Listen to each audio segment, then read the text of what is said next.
what we call in Sanskrit as a jati.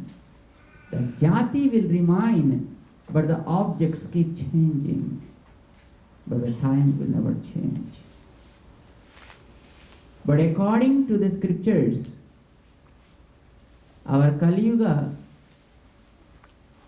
out of 432 zeros, only we crossed through 5,112 years. Kali Yuga is not ending next year. 2012. Be safe. Make more ice cream. Preserve it. You can still consume it. So 2012 is not going to be ended, or it's not the end of the life on this earth. Okay?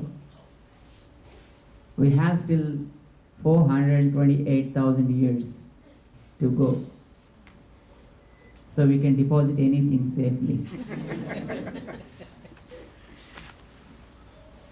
Rama was living in Treta Yuga. That means probably 1.7 billion years ago. If you take this Treta Yuga, which is just before the Dwapara Yuga, Krishna was living during the Dwapara Yuga, which was just preceding this Kali Yuga. But Rama was not in this Treta Yuga. You know that? Rama was not in this Treta Yuga. The 4 yugas, that means before us, Dwapara Yuga gone, Treta Yuga gone, Krita Yuga gone, and prior to that again Kali Yuga, Dwapara, Treta and Krita, that is another cycle. We are in 28th cycle now, but there was 27th cycle, 26th cycle, 25th cycle. Rama was living in a 24th cycle of Treta Yuga. 3 cycles have gone. Each cycle is 4.32 million years. Each cycle. So 4 cycles have gone.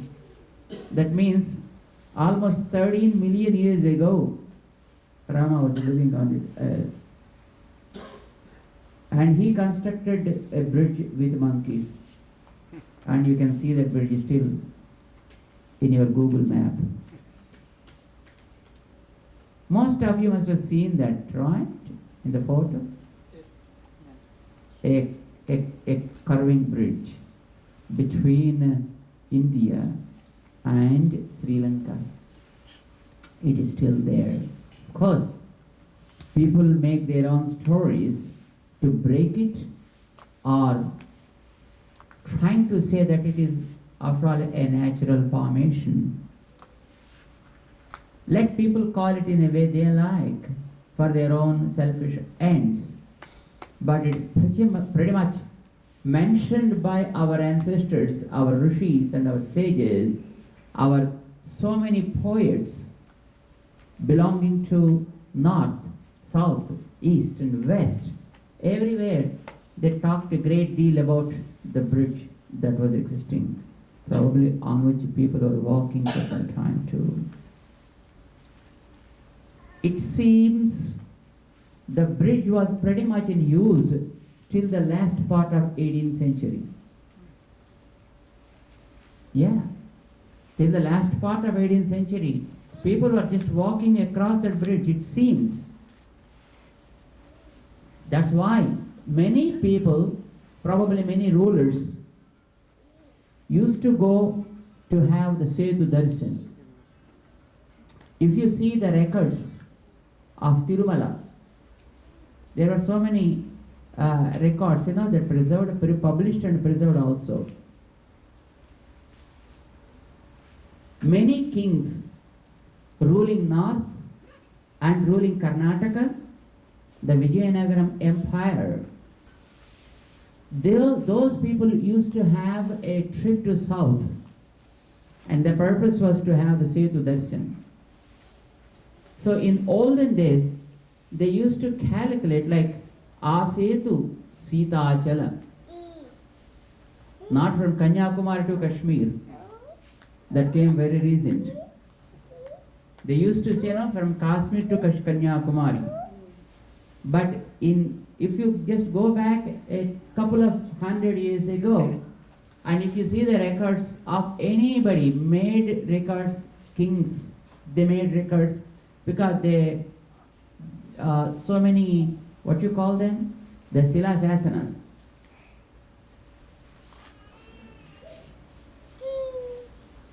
Archaeological people, of course, they collected and preserved them, and they are published also.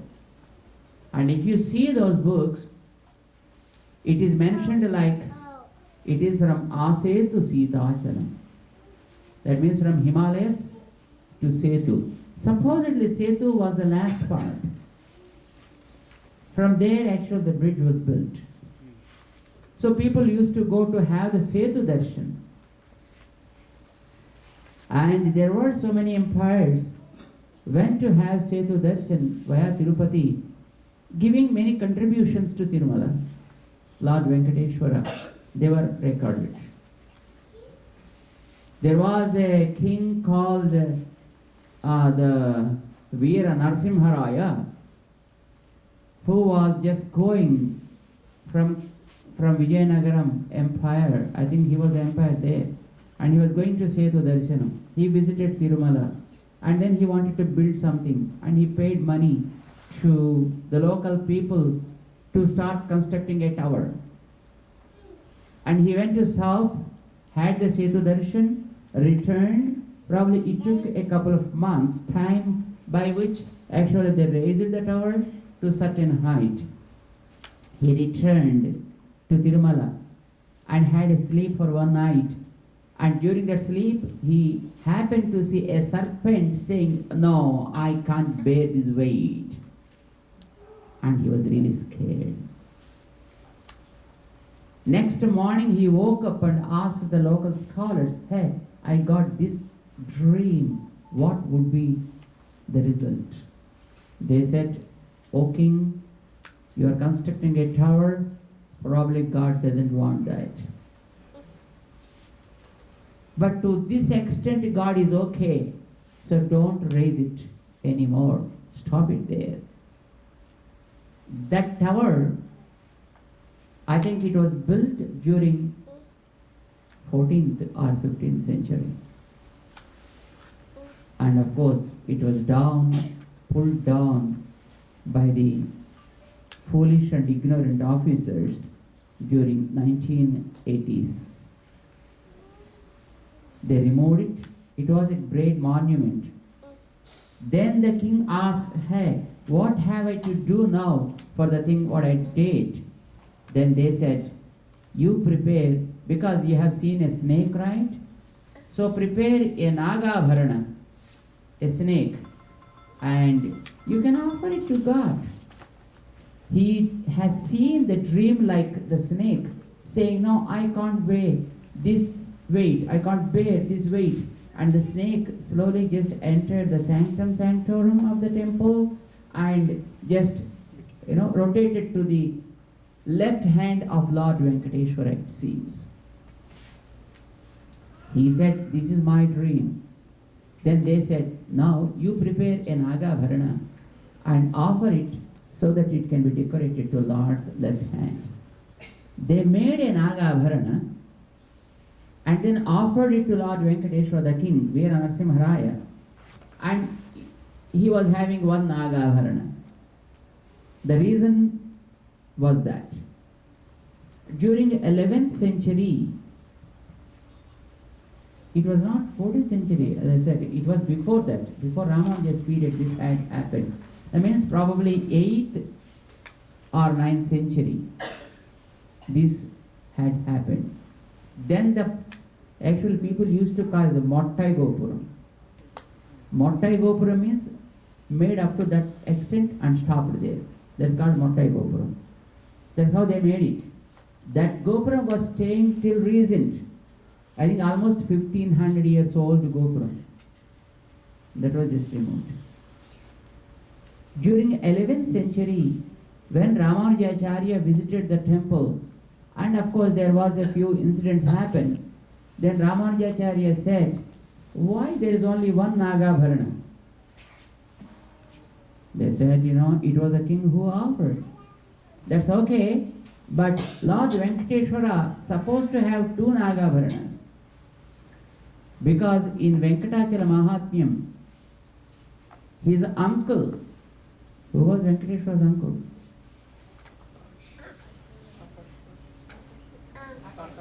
Huh? Yeah, Akasharaj, the king Akasha, was his maternal uncle. His daughter was Padmavati.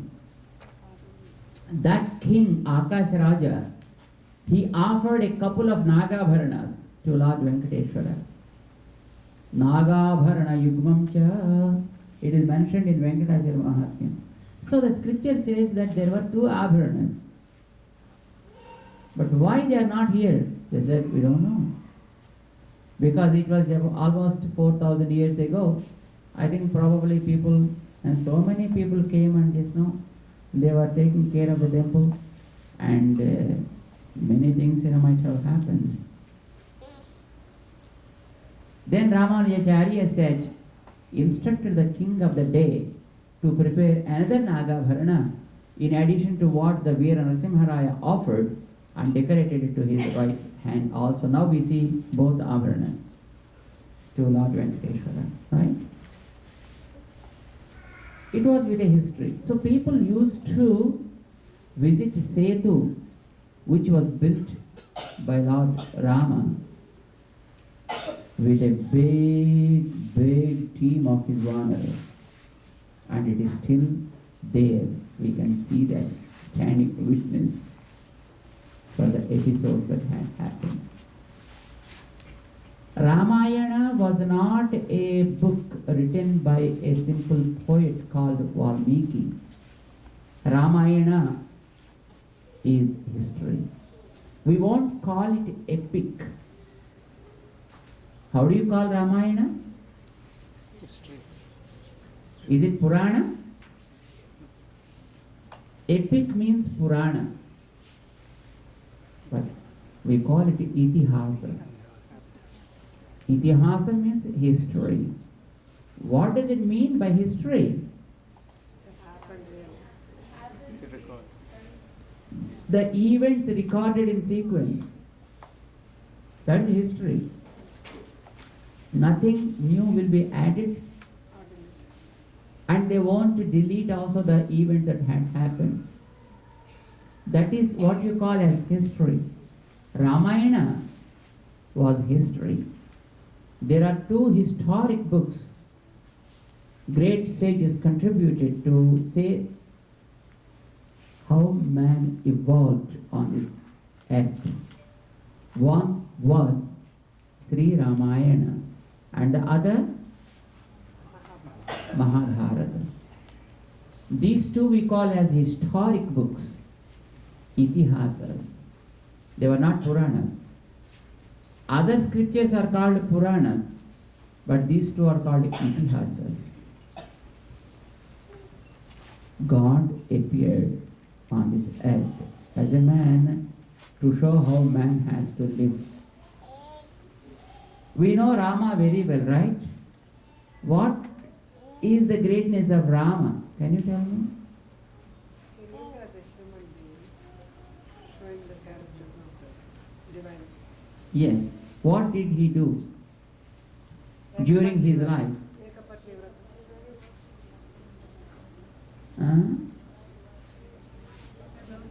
Loudly.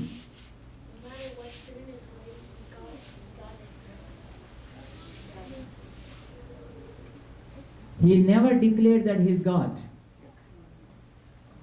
Even Devatas appeared and said, hey, you are God himself.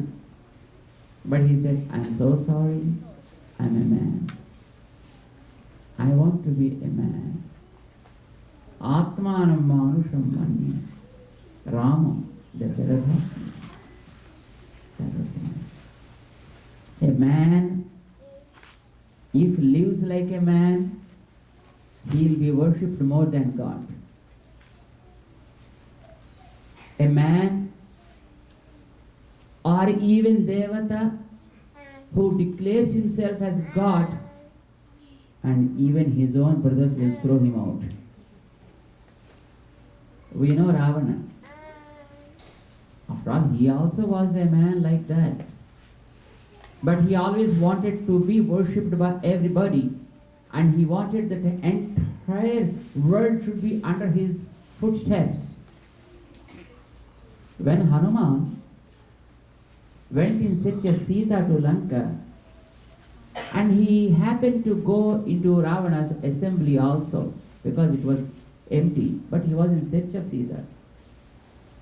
There was a nice seat where Ravana always used to sit, and there was a footrest. On the footrest, he drew the world map.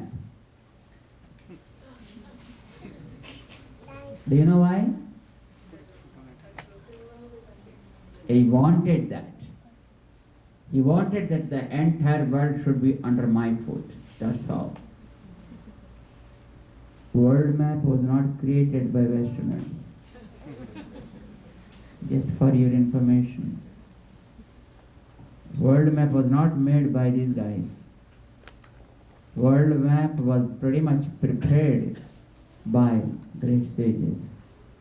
Even in Ramayana, you can see the world map. That was drawn by Ravana, and it was kept under his foot. That is what he wanted. So what was the result? His own brothers had thrown him out, and his own wife scolded him, and nobody liked him. And ultimately, he was to see the wrath of his actions.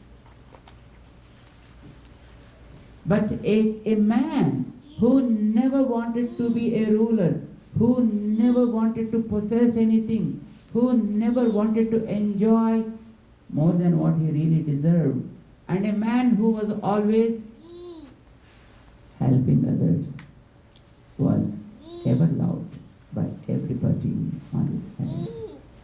When his stepmother, not his own mother, said, "You have to get out of the kingdom," he said, "I'm okay." Because his father never said no to that. And he stood on that. His brother came, Bharata, and said, "Hey Ram, it's okay. Father anyway is gone. If it is his wish, he did what he wanted. He gave you the forest and he gave me the kingdom, right? Now the kingdom became mine. Because it's mine, I give my kingdom to you. Come back. And if at all you want that father's wish to be fulfilled, one should be in the forest, I take that responsibility. Give the forestry and animal husbandry department to me. And you be the king. Come back." But Rama said, "No way. It was father who made it. It's our duty to follow it." Finish. He stood for the sankalpa of his father, not to the word of his father. Whatever the father thought, I should fulfill that. That is the man. So, he never after any kingdom, he never after any possessions, nor any wealth, but he was always a kind of sharing things. When he was in the forest, he was sharing the pains of the sages. When he was with animals, he was sharing the pain of those animals. And when he was with the demons, still he was helping them. That the result was the animals loved him, demons loved him, sages loved him, and even the plants and the nature loved him, and everybody loved him, and everybody lived for him.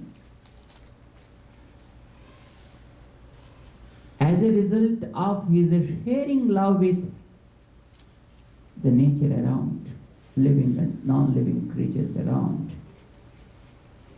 and everybody wanted to follow him when he was about to withdraw his appearance from the face of this earth. And of course the ending was a bit of painful too, but still it was a tragedy. It was not a peaceful ending, because Rama entered the river Saryu and thus he closed his avatar. But while he was doing so, everyone in the kingdom wanted to just follow him. That's it.